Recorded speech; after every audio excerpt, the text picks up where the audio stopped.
और अब बड़ी खबर यह है कि कोलकाता पहुंच चुकी है सीबीआई की टीम। डॉक्टर मर्डर केस की जांच अब सीबीआई करने वाली है। आज वारदात वाली जगह पर सीबीआई की टीम जाएगी। फॉरेंसिक डिपार्टमेंट के अधिकारी वहां पर मौजूद रहेंगे। ये सबसे बड़ी खबर है। सीबीआई अब इस पूरे केस को टेक ओवर कर चुकी है और सीबीआई की टीम अब कोलकाता पहुंच भी चुकी है। आपको ये भी बता दें कि जिस जगह की तस्वीर आपको दिखा रहे थे, यानी कि जहां पर इस पूरी घिनौनी वारदात को अंजाम दिया गया, वहां पर उसी वारदात वाली जगह पर सीबीआई की टीम आज जाने वाली है। कोलकाता पहुंच चुकी है और इस पूरे मामले की इन्वेस्टिगेशन अब बहुत तेजी के साथ आगे बढ़ने की उम्मीद है। सीबीआई ने इस पूरे मामले को टेक ओवर कर लिया है। जैसा जानकारी मिली है कि अब सीबीआई की जो टीम है वो वारदात वाली जगह पर पहुंचने वाली है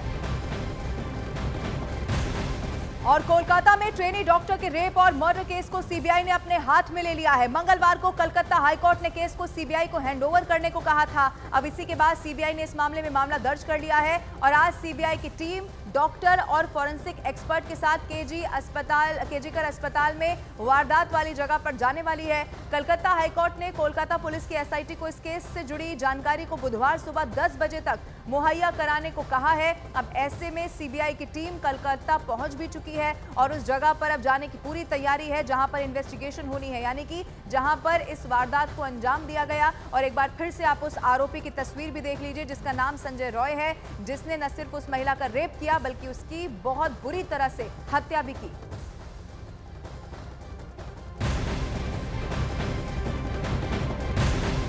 और उधर कोलकाता में ट्रेनी डॉक्टर के रेप और मर्डर केस को लेकर रेजिडेंट डॉक्टर की संस्था फोडा के प्रतिनिधियों ने केंद्रीय स्वास्थ्य मंत्री जेपी नड्डा से मुलाकात की है और इसी मुलाकात के बाद डॉक्टरों ने जनहित में फैसला लेते हुए अपनी हड़ताल को खत्म कर दिया है। बताया गया कि इस मुलाकात के दौरान डॉक्टरों ने जेपी नड्डा से अपनी मांगे रखी है, जिसे सरकार की तरफ से मान भी लिया गया है।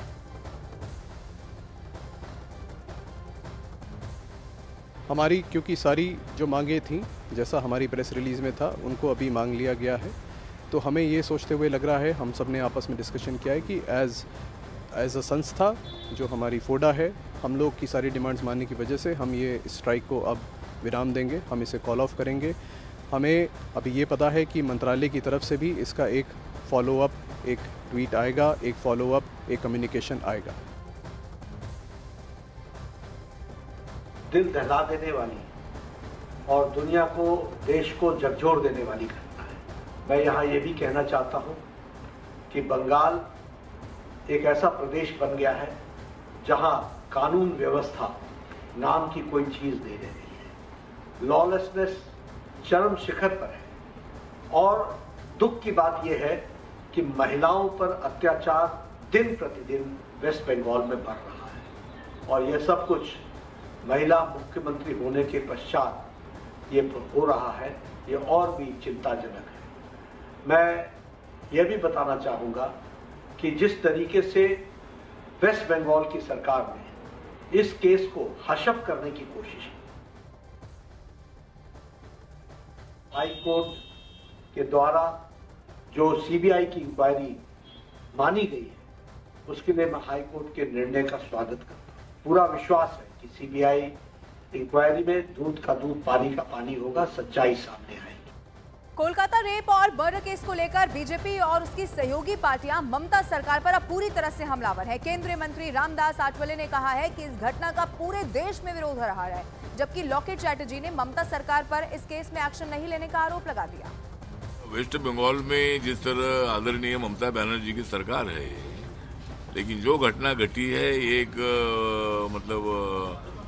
जो डॉक्टर थी, डॉक्टर महिलाओं पर अत्याचार करके, रेप करके उनका मर्डर करने का प्रयत्न वहाँ हुआ है और ये बात अच्छी नहीं है। इसका निषेध पूरे देश भर में हो रहा है, वेस्ट बंगाल में भी इसका निषेध हो रहा है। पश्चिम बंगाल में एक के बाद एक जो भी घटना घटी है, इसमें बहुत सारा पश्चिम बंगाल का सरकार ने, ममता बनर्जी का सरकार ने, कोई भी इसका इंक्वायरी नहीं हुआ, कोई भी विचार नहीं हुआ। इसका सीबीआई जांच से हमको पता चलेगा कि इसके साथ कौन सा लोग जुड़े हुए हैं। ये सीआईडी का काम नहीं है, क्योंकि ये पुलिस लोग ही सबसे पहले झूठ बोला था। उनका गार्जियन को, उसका पेरेंट्स को भी जल्द से जल्द इसका जांच हो, वो दोषी जो लोग हैं, क्योंकि ये एक आदमी का काम नहीं है। 30 मिनट्स के अंदर ये नृशंस जो भी घटना भयावह जो घटना घटी है, एक आदमी का काम नहीं है, प्रभावशाली जो लोग जुड़े हैं उसका नाम सामने है। कोलकाता केस की जांच अब सीबीआई के हवाले कर दी गई है। इस केस में सीबीआई की एंट्री के बाद बीजेपी और टीएमसी एक दूसरे पर निशाना साधते हुए नजर आए हैं। एक तरफ टीएमसी ने जहां बीजेपी पर राजनीति करने का आरोप लगा दिया, तो वहीं बीजेपी सीएम ममता और बंगाल के स्वास्थ्य मंत्री का इस्तीफा मांग रही है। ममता जी जो करना था कर दिया, अरेस्ट हो चुका था, इन्वेस्टिगेशन चल रहा था। ममता जी खुद बता दिया था सीबीआई इन्वेस्टिगेशन में कोई ऑब्जेक्शन नहीं है।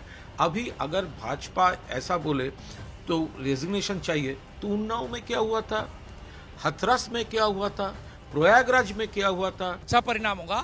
अभी तो एक पार्ट हो गया, आगे जो पार्ट को लेकर, जो मुद्दा लेकर मूवमेंट होगा, chief minister as well as health minister should resign, त्याग पत्र दे दीजिए। अब ये तस्वीरें आपके टीवी स्क्रीन पर आपको दिखा रहे हैं, ये कोलकाता के आरजीकर अस्पताल की तस्वीरें हैं। सीबीआई ने इस पूरे केस को टेक ओवर कर लिया है और अब सीबीआई की टीम यहां इस अस्पताल में पहुंच चुकी है, क्योंकि आपको एक बार फिर से बता दें, अब वारदात वाली जगह यानी कि वो सेमिनार हॉल जहां पर इस घिनौनी वारदात को अंजाम दिया गया, सीबीआई के अधिकारी यहां पर पहुंच चुके हैं। उनके साथ फॉरेंसिक डिपार्टमेंट से जुड़े हुए अधिकारी भी मौजूद हैं।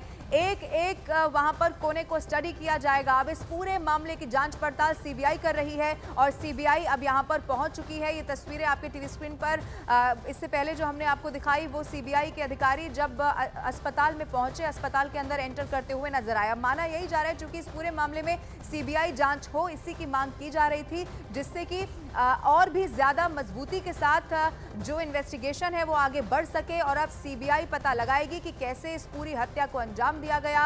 एक एक पहलू वहां पर खंगाला जाएगा, जांचा जाएगा। जैसा कि जानकारी मिली है वो ये है कि सीबीआई के तमाम अधिकारी वहां पर कैसे, चूंकि बताया गया कि उस महिला के साथ रेप किया गया, उसके बाद उसकी हत्या की गई, मारपीट उसके साथ बहुत बुरी तरह से की गई, इसीलिए एक एक चीज को अब सीबीआई की टीम वहां पर खंगालती हुई नजर आएगी।